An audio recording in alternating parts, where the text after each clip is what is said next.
However one frames the debate, it is apparent to any fair-minded and rational person that the invasion of Iraq, based as it was on misinformation at best, lies and deceptions at worst, was a mistake and should never have occurred.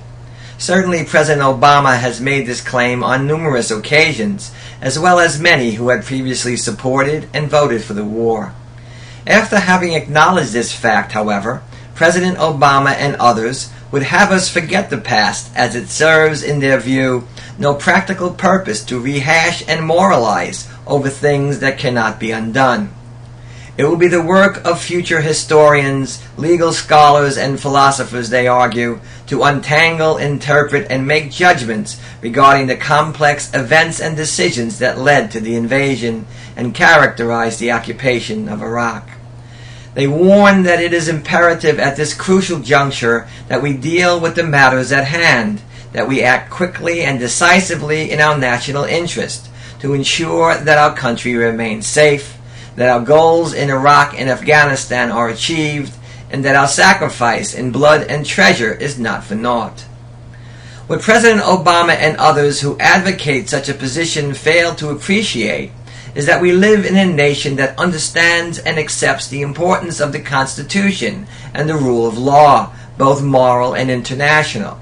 Accordingly, we determine our behavior, how we conduct ourselves as a nation, not only by what is in our national interest, but also by what is right, not only by what we can do, but also by what we ought to do. This is what we stand for as a people, the values we hold sacred as a nation. Consequently, to focus exclusively on practical considerations, present conditions and problems, considered in isolation and apart from the causal chain of events that led to the situation as it exists today, is morally and legally unacceptable and incoherent, and counter to the principles and values we believe must guide and determine our future course of action, not only in Iraq, but in Afghanistan, Pakistan, and elsewhere in the world as well. By accepting that the invasion and occupation of Iraq was a mistake, we must accept all that such an admission entails.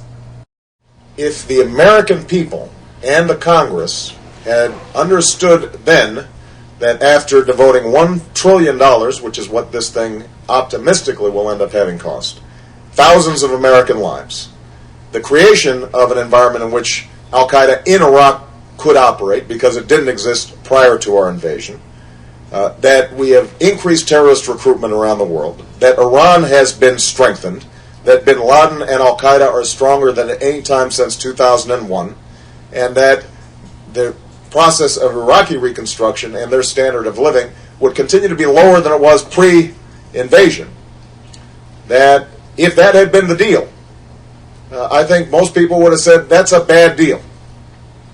That does not make sense. That does not serve the United States' strategic interests. According to just war theory and international law, the illegal and immoral use of violence and deadly force against a sovereign nation and its citizenry constitutes aggression. Aggression is morally wrong and a war crime under international law. Aggressors violate the rights of the aggressed to life, self-determination, and to live in a nation that enjoys political sovereignty and territorial integrity, sometimes referred to as the rights of nations. Aggressors are unjustifiable combatants. The victims of aggression have the privilege to assert their rights, that is, to act in self and national defense. As such, they are justifiable combatants. Consequently, our invasion and occupation of Iraq is aggression. Members of our military are aggressors, unjustifiable combatants, and those that struggle against us, the insurgents, are justifiable combatants asserting their right to life and national defense. Now this is the reality of our involvement in Iraq, a reality entailed and implied by a recognition that our invasion was a mistake and should never have occurred. Now the fact that we may have had good intentions does not alter the moral and legal value of our involvement. Mistaken aggression is no less aggression, no less a war crime. Mistaken aggressors are no less liable to be resisted, warred against in self and national defense. Yet despite the realization that the invasion and occupation in Iraq is aggression, and despite our economy bordering on collapse, President Obama and many of our fellow citizens argue that we cannot just stop the killing and destruction and walk away. One important reason they offer is national security. We must end the chaos created by our aggression and restore stability in Iraq to ensure that it does not become a training ground and sanctuary for terrorists who wish us harm. A second reason, interestingly enough, is a moral one. Paradoxically, we cannot stop the killing and destruction in Iraq because we recognize our moral culpability and responsibility for our aggression. That is, we cannot just abandon the Iraqi people to the endless civil war and sectarian violence that would inevitably occur in the power vacuum created by our departure. Consequently, we are morally obligated to continue the killing and the destruction in Iraq for at least a few more years in order to save the Iraqis from themselves and so that they may enjoy the gift of freedom and democracy as recompense for our aggression. While the initial use of violence and deadly force against the Iraqi people may have been aggression, now, according to this line of thinking, we are on solid moral and legal ground, as the continued killing and destruction entailed by our remaining is humanitarian intervention. Despite the status of forces agreements which dictates that all American forces be out of Iraq by 2012, General George Casey, the Army Chief of Staff, has said recently that his strategic planning envisions combat troops remaining in Iraq and Afghanistan for as long as 10 years. And so I think that some of the frustration you hear from some of the questioners is that we have now set the bar so low that modest improvement in what was a completely chaotic situation, to the point where now we just have the levels of intolerable violence that existed in June of 2006, is considered success. And it's not. This continues to be a disastrous foreign policy mistake. This argument for the continued occupation of Iraq is clearly incoherent.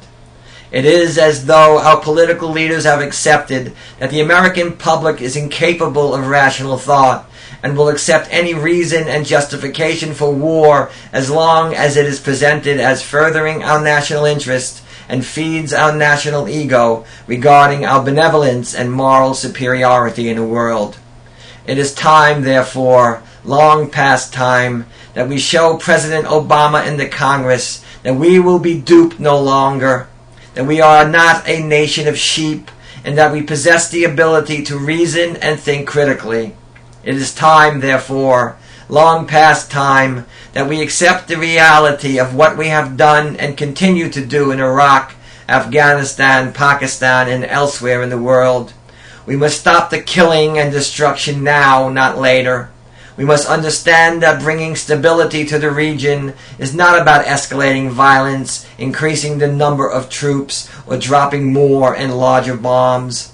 Nor is it about searching out and destroying Al-Qaeda or the Taliban, or even capturing or killing bin Laden.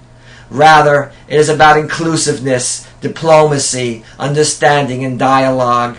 It is about doing the difficult work of reconciliation and of addressing the grievances that nourish radicalism. Most importantly, I believe, should we at long last recognize that the days of U.S. unilateralism and imperialism are over, and realize the necessity of involving and soliciting the assistance of area powers such as Iran, Russia, China, and India. Not only will the world be a better and safer place, but perhaps for the first time in many years, we will begin to live according to the principles and values that we claim characterize our nation and of which we are so proud.